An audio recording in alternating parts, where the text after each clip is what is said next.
everyone, my name is Guo Jiayi, and today I'm happy to be here to share my explorations of other practitioners' work. And the first artist I want to share is called Andrea Cirio, and he is an Italian artist. He was born in Carrara in 1973, and he is an illustrator of children's books, graphic novels, and posters. And he also designed a number of covers for novels, magazines, and records. The reason why I love his work is firstly because his use of beautiful pencil textures. And by using this, his works build up layers of color, creating a really rich and vibrant visuals. And also the layering technique he explores brings depth and complexity to his pieces.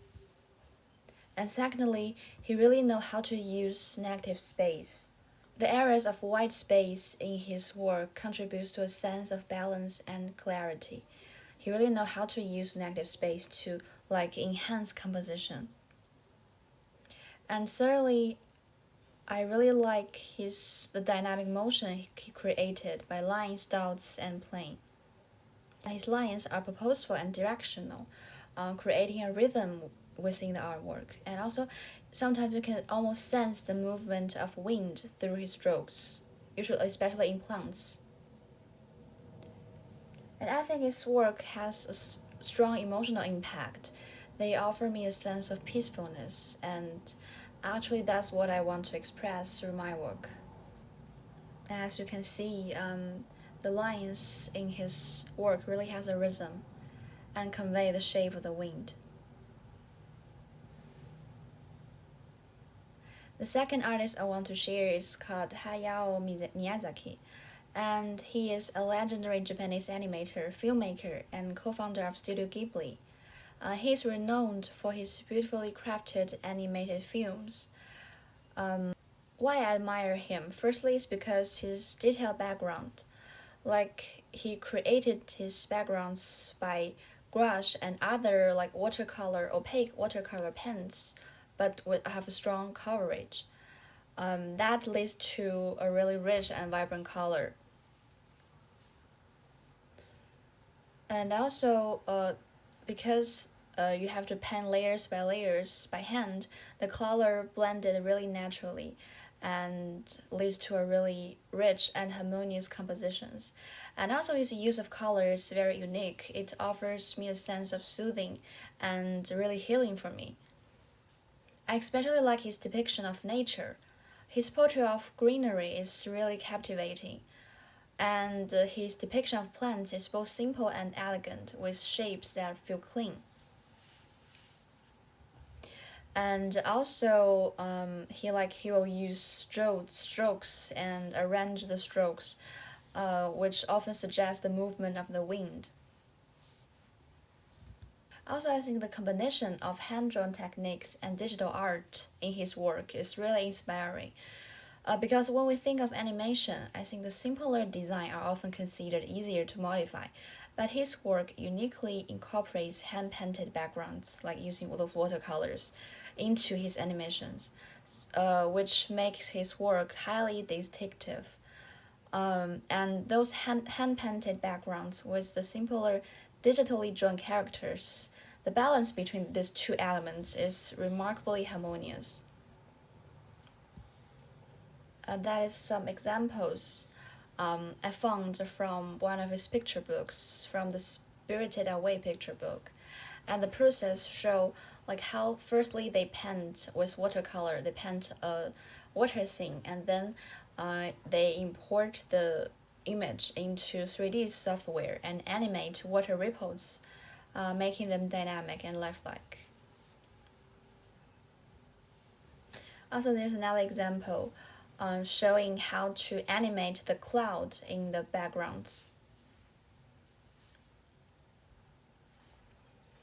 Actually, these two paintings have given me a lot of inspiration. For instance, in the first painting, the depiction of the wall uses varying shades of red and textured brushstrokes to create a withered effect, and I've applied this technique to many of my own works, which I will show later. And in the second painting, the portrait of the plants is particularly striking. They are shaped as if swayed by the wind, and which creates a really strong sense of rhythm. The balance between detail and simplicity is really perfect. Actually, that's one of my painting. I always thinking that how to combine the flexibility of digital devices and natural signatures created by hand. So in this case, how to use digital devices to simulate real watercolor painting effect. And in this painting, in this experiment, I approach it as if I were painting on real canvas, layer by layer, like he did in his work. So I will adjust the opacity of the brushes to allow the underlying colors to show through, and this actually makes the final result appear more natural and a little bit like watercolor effect. And that is one of my paintings in the Hampton Court Palace project, and I use the same techniques to paint the walls.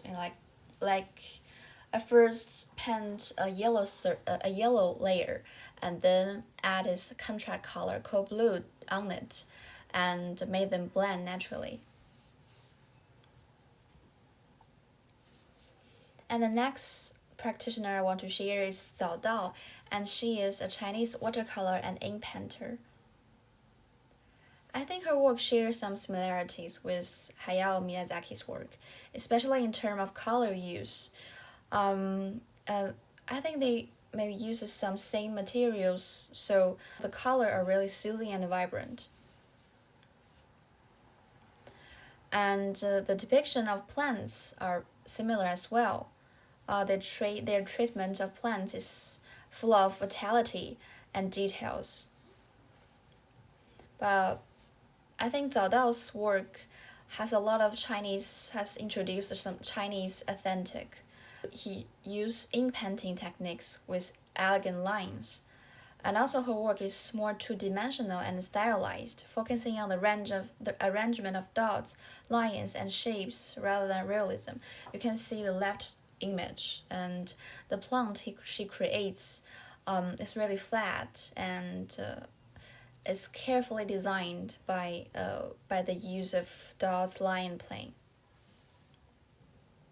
And also her work conveys the same emotion to me as Hiyazaki's work. They are very healing and soothing.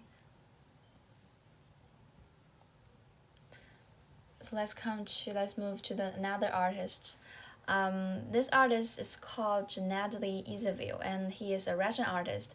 And as you can see, although a lot of his work comes in black and white, it still has really strong visual effects. I think he really know how to manage how to arrange negative space and the dots, line, and plane to create a really strong composition.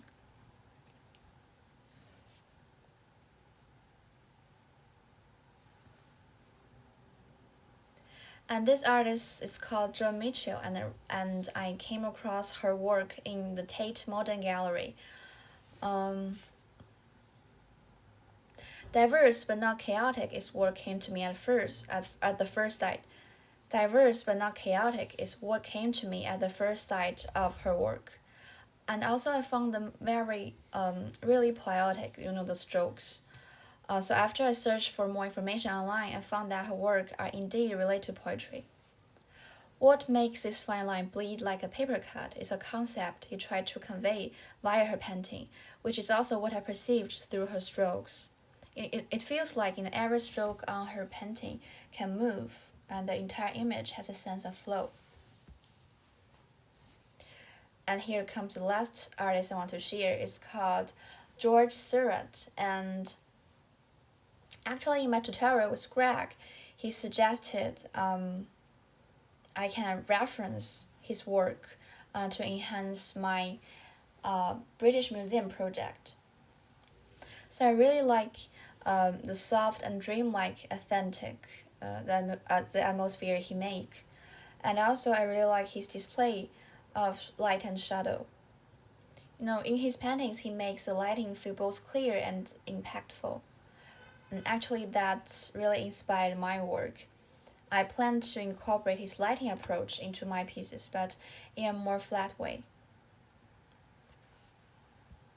So this is my sketch of the British Museum project, and this is my final outcome. So to emphasize the feeling of an artifact and the vibrant lighting of a bar, I chose to use lighting from below, like creating an upward glow.